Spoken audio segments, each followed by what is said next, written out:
Di mata orang lain, ini hanya lubang air biasa. Tetapi ketika leluhur melarikan diri dari penjara, Michael sangat takut. Karena lubang air ini akan menentukan hidup dan mati mereka berenam. Sebenarnya, terowongan pelarian penjara sudah setengah digali. Suatu hari akan datang ke pagar besi untuk melarikan diri dari penjara. Tapi tiba-tiba hujan deras. Air hujan terkumpul di permukaan terowongan membentuk genangan air besar. Ini berarti terowongan itu dalam bahaya runtuh kapan saja. Kalau sipir tahu, 6 orang di tim pelarian penjara pasti akan mati. Michael segera memutuskan. Tengah malam akan lolos dari genangan air ini. Kemudian lepas dari jaring besi yang sebelumnya aus. Tidak bisa ditunda, 6 orang segera bertindak. Tebak dan Bos terus menggali terowongan. Mahon dan Ben menuangkan pengikat ke dalam lumpur. Pastikan ada penutup di palka setelah mereka melarikan diri.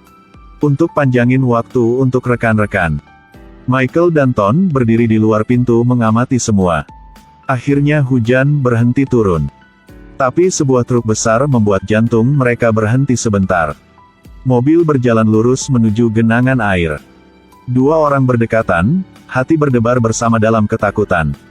Untungnya, mobil itu jatuh ke lumpur dan tidak bisa jalan. Ketika polisi penjara melihat ini, mereka bergegas keluar untuk mengangkut persediaan di dalam. Mereka bergabung untuk mendorong mobil menjauh dari genangan air. Bahaya untuk sementara menghilang. Hal-hal yang perlu dipikirkan sekarang. Itu karena setiap malam, ada tentara yang berpatroli. Setiap gerakan akan terdeteksi. Seekor tikus sedang menggigit sebutir beras. Detik berikutnya ditembak oleh stasiun radio.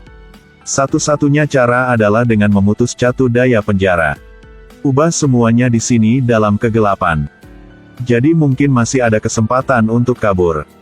Tapi ada juga generator cadangan di penjara. Bahkan jika listrik padam, genset akan digunakan seperti biasa. Tapi Michael sangat pintar. Dia tahu bahwa hanya setelah listrik padam, generator digunakan. Maka mereka akan memiliki waktu yang singkat. Sekarang dia perlu tahu berapa detik waktu itu. Michael memikirkan temannya Sukre, orang dalam di regu penjara. Sukre menerima panggilan itu tanpa ragu-ragu. Dia menghindari penjaga dan menyelinap ke area terlarang. Berikan semua informasi tentang generator kepada Michael. Selanjutnya, Michael berpura-pura menjadi seorang insinyur dan menelepon layanan pelanggan. Waktu mulai generator adalah 30 detik. Dengan kata lain, 6 orang dari mereka yang melarikan diri dari penjara hanya memiliki waktu 30 detik untuk menerobos pagar besi. Tapi waktu yang sedikit ini tentu saja tidak cukup. Selain kesulitan itu, mobil Jeep yang patroli malam juga bermasalah. Sukre berdiri dari jauh dan melihat seseorang sedang memperbaiki mobil. Dia langsung memikirkan sebuah ide. Dia menelepon kantor penjara dengan dalih mencari seseorang. Berhasil mengalihkan perhatian penjara perbaikan mobil. Dia bergegas untuk memotong pipa gas dan melarikan diri. Tapi dia baru saja mengambil beberapa langkah ketika dia dihentikan oleh penjaga penjara berambut keriting.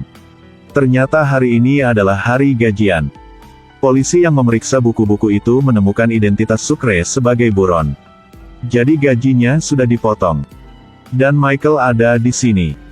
Ketika dia melewati lapangan sepak bola, anak basket Aleter tiba-tiba mendekat. Dia telah membantunya berkali-kali sebelumnya. Kontak jangka panjang. Aleter entah bagaimana menebak bahwa mereka mencoba melarikan diri dari penjara. Dia juga ingin keluar dari sini. Michael ingat terakhir kali pengecut lain diselamatkan olehnya. Pada akhirnya, dia ditembak dan dibunuh oleh sipir. Tapi pikirkan lagi. Anak ini masih muda, dia tidak bisa dikubur di penjara ini selama sisa hidupnya. Dia tersentuh, memutuskan untuk membawanya. Michael menyuruhnya menelepon ayahnya. Pergi temukan Lincoln dan tanyakan di mana harus menjemputnya. Sangat cepat, malam tiba. Persiapan selesai. Tetapi ketika mereka mendengar bahwa waktu istirahat penjara hanya 30 detik, mereka tiba-tiba menjadi pucat. Raja Tinju Ben sudah memikirkan rencana cadangan. Siapa yang tahu bahasa Italia, jangan tembak dan katakan gimana. Non sparare. Non dis apa? Yakinlah, tidak ada yang akan ditembak mati. Saat kota dalam kegelapan, kita akan melarikan diri. Tengah malam datang, semua orang pergi ke pintu ruang bawah tanah. Tetapi ketika mereka melihat Michael membawa seorang anak, Tebak dan bos marah. 30 detik tidak cukup untuk membawa anak itu. Jika ingin membawanya bersama, bisa saja, tetapi kamu harus membiarkan kami pergi dulu. Baik. Baik, pergilah. Cepat. Bos itu naik lebih dulu. Tebak ikuti. Ben melihat itu dan dengan cepat bersaing untuk belokan ketiga. Memang benar, manusia hidup untuk dirinya sendiri. Kamu juga ingin antri, kan? Tidak, aku akan menonton terakhir.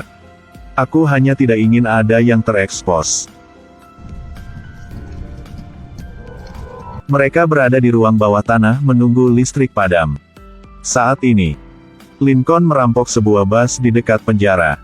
Turun dari mobil untukku.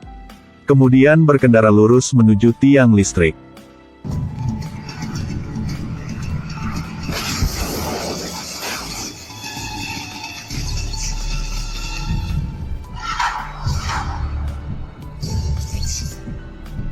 "30 detik mulai. Cepat." Ini adalah 30 detik untuk memutuskan hidup dan mati pasukan 7 yang melarikan diri dari penjara. Mereka menahan napas menunggu alarm berbunyi. Tepat ketika responden luar menabrak tiang listrik. Adegan saat kegelapan. Hitung mundur 30 detik. Cepatlah. Waktunya telah tiba. Setelah perintah Michael, bos segera merangkak keluar dari pintu terowongan. Tebak mengikuti tepat di belakang. Lalu Ben. Tapi saat yang berbahaya, Michael menghentikan 3 lainnya. Pada saat yang sama, 3 orang di atas dengan panik berlari menuju pintu besi. Tetapi setelah 5 detik, generator segera terhubung kembali ke catu daya. Cahaya di atas jarak tembak segera menyala. Berhenti sekarang, sebelum aku menembak. 3 orang sangat terkejut. Pada titik ini, mereka berdiri diam, tidak berani bergerak. Bos bereaksi bahwa jika dia tetap di sana, dia akan mati. Jadi dia tidak peduli tentang semuanya dan bergegas keluar. Sedetik kemudian, sebuah peluru ditembakkan langsung ke arahnya. Bos itu jatuh. Tapi untungnya hanya mengenai satu di dada. Tebak dan Ben terkejut dengan semua yang terjadi. Dengan enggan mengangkat tangannya, Michael di bawah Palka menjulurkan kepalanya. Bingung dia melaporkan situasinya ke rekan-rekannya yang lain. Tapi Mahon lebih pintar dari yang lain. Dia menduga bahwa Michael sudah tahu. Waktu aktif generator kurang dari 30 detik. Dan 3 orang yang berlari lebih dulu hanyalah umpan. Tapi Michael bilang dia salah menghitung waktu. Dia melihat ke atas lagi.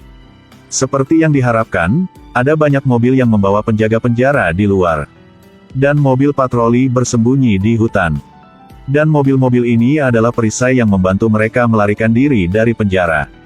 Penjaga penjara memimpin 3 orang untuk melarikan diri ke halaman, menginterogasi mereka bagaimana cara masuk ke area terlarang.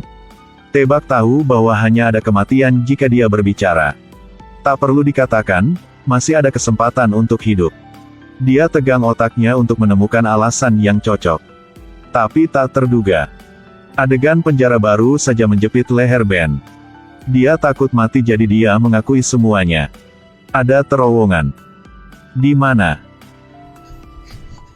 Di bawah kamar lecen. Tebak tidak bisa berkata-kata dengan idiot ini. Bos juga tidak mau repot-repot berbicara. Di bawah bimbingan Ben, tim segera menuju ke Palka. Saat ini, mereka hanya berjarak 1 blok dari Michael. Kapten segera mengirim seseorang untuk menembak dan memecahkan kunci. Mendengar gerakan itu, orang-orang lainnya segera mendesak Michael untuk bertindak. Michael dengan tenang mengamati sekelilingnya. Sampai dia menemukan bahwa tidak ada penjaga di sekitar truk. Dia mulai merangkak keluar dari ruang bawah tanah. Kemudian dengan cepat bersembunyi di bawah mobil Jeep. Ton dan Mahon mengikuti tepat di belakang, hanya Aleter yang ada di belakang. Dia mulai khawatir. Karena dia bisa mendengar langkah kaki penjaga penjara. Saat kakinya baru saja keluar. Otak penjara sekarang mengerti. Tidak ada apa-apa. Kamu yakin? Yakin. Sampai sekarang, T-Bug menyadarinya. 3 dari mereka mengenai rencana Michael.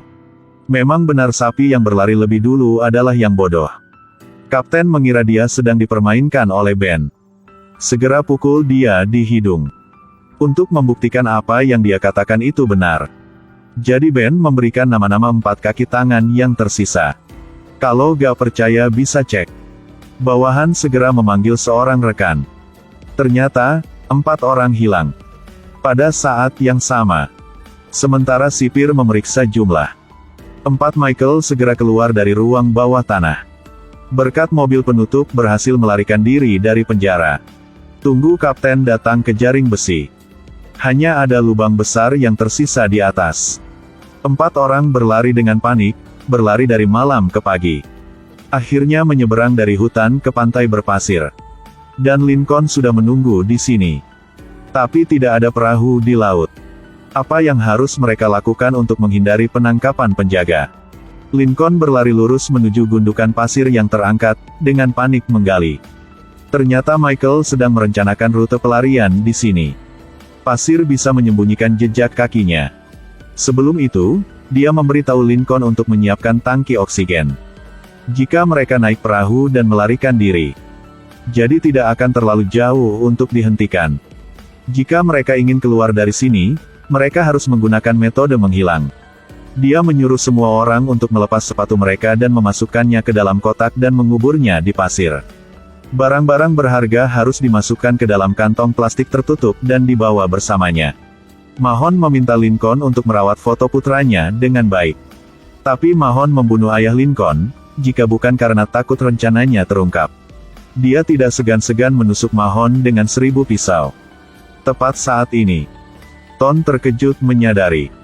Kompas yang paling penting telah menghilang. Koordinat kunci juga dicatat di atas. Bagaimana dia kehilangannya? Aku pikir kamu menandai semua koordinat. Aku tidak menandainya, aku hanya menulisnya di buku. Kurasa mereka masih mencari kita. Pergilah, segera bertindak. Tidak mungkin, untuk lolos dari penangkapan penjaga penjara, mereka hanya bisa menyelam ke dalam air. 5 orang menyelam dan melompat pada saat yang sama. Mereka menghilang di tengah lautan luas. Beberapa hari kemudian, sipir mengikuti jejak dan datang ke sini. Tapi melihat melalui teleskop, permukaan laut kosong dari manusia. Bagaimana mereka berempat tiba-tiba menghilang seperti itu? Tim segera kembali ke hutan untuk menemukan. Pada saat yang sama, Lincoln memimpin yang lain berenang ke suatu tempat. Ketika mereka muncul dari laut, melihat tiang sinyal di dekatnya. Mereka mencoba berpegangan padanya, terengah-engah. Tapi Lincoln sedang tidak benar. Karena sesuai rencana, Sucre seharusnya sudah mengemudikan kano sekarang. Tapi lautnya anehnya tenang. Dan mereka tidak tahu. Sucre karena identitasnya sebagai buronan ditemukan. Tertangkap di kantor penjara. Ponselnya juga diambil. Mereka berlima hampir tidak memiliki cukup oksigen untuk berenang lagi. Jika tidak ada yang datang untuk menyelamatkan mereka, yang menunggu mereka adalah sekolah ikan hiu.